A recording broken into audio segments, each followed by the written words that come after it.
प्रभु राम और प्रभु कृष्ण की भूमि से भक्ति, भाव और आध्यात्म की एक और धारा प्रवाहित होने को लालायित है। आज पूज्य संतों की साधना और जनमानस की भावना से एक और पवित्र धाम की नींव रखी जा रही है। अभी आप संतों आचार्यों की उपस्थिति में मुझे भव्य कल्की धाम के शिलान्यास का सौभाग्य मिला है। मुझे विश्वास है कि कल्की धाम भारतीय आस्था के एक और विराट केंद्र के रूप में उभर कर सामने आएगा। मैं सभी देशवासियों को और विश्व के सभी श्रद्धालुओं को शुभकामनाएं देता हूं। अभी आचार्य जी कह रहे थे कि 18 साल की प्रतीक्षा के बाद आज ये अवसर आया है। वैसे भी आचार्य जी कई ऐसे अच्छे काम हैं जो कुछ लोग मेरे लिए ही छोड़ करके चले गए हैं।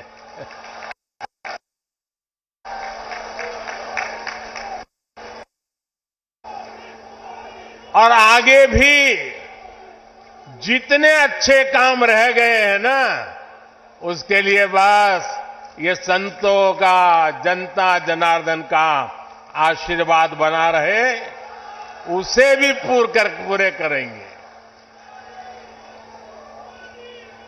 साथियों, आज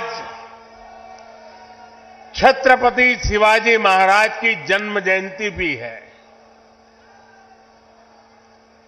ये दिन इसलिए और पवित्र हो जाता है और ज्यादा प्रेरणादायक हो जाता है। आज हम देश में जो सांस्कृतिक पुनरोदय देख रहे हैं, आज अपनी पहचान पर गर्व और उसकी स्थापना का जो आत्मविश्वास दिख रहा है, वो प्रेरणा हमें छत्रपति शिवाजी महाराज से ही मिलती है। मैं इस अवसर पर छत्रपति शिवाजी महाराज के चरणों में श्रद्धापूर्वक नमन करता हूं, उन्हें श्रद्धांजलि अर्पित करता हूं। साथियों, पिछले दिनों जब प्रमोद कृष्णम जी मुझे निमंत्रण देने के लिए आए थे, जो बातें उन्होंने बताई उसके आधार पर मैं कह रहा हूं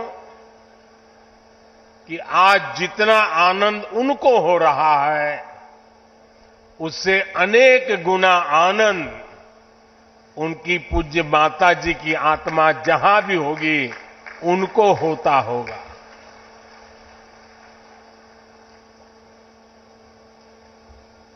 और मां के वचन के पालन के लिए एक बेटा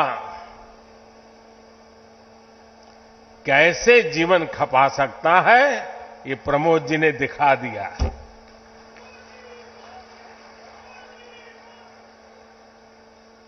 प्रमोद कृष्णम जी बता रहे थे कि कई एकड़ में फैला ये विशाल धाम कई मायनों में विशिष्ट होने वाला है।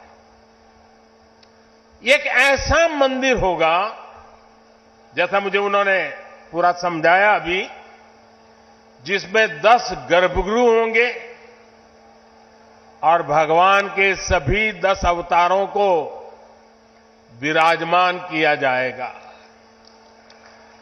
10 अवतारों के माध्यम से हमारे शास्त्रों ने केवल मनुष्य ही नहीं बल्कि अलग अलग स्वरूपों में ईश्वरीय अवतार को प्रस्तुत किया गया है।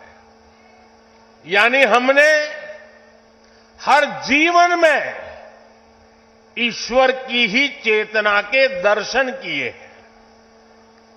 हमने ईश्वर के स्वरूप को सिंह में भी देखा, वराह में भी देखा और कच्छप में भी देखा।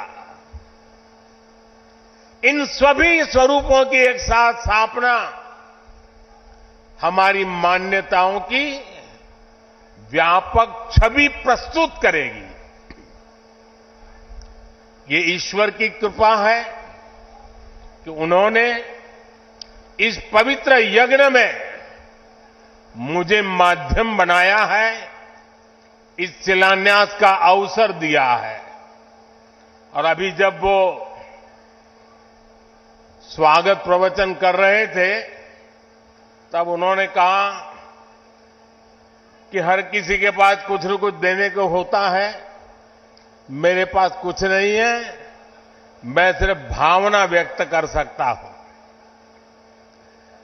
प्रमोद जी, अच्छा हुआ कुछ दिया नहीं, वरना जमाना ऐसा बदल गया है कि अगर आज के युग में सुदामा श्री कृष्ण को एक पोटली में चावल देते, वीडियो निकल आती, सुप्रीम कोर्ट में पीआई हो जाती और जजमेंट आता कि भगवान कृष्ण को भ्रष्टाचार में कुछ दिया गया और भगवान कृष्ण भ्रष्टाचार कर रहे थे। ये इस व्यक्त में हम जुगर रहे और इससे अच्छा है कि आपने भावना प्रकट की और कुछ दिया नहीं।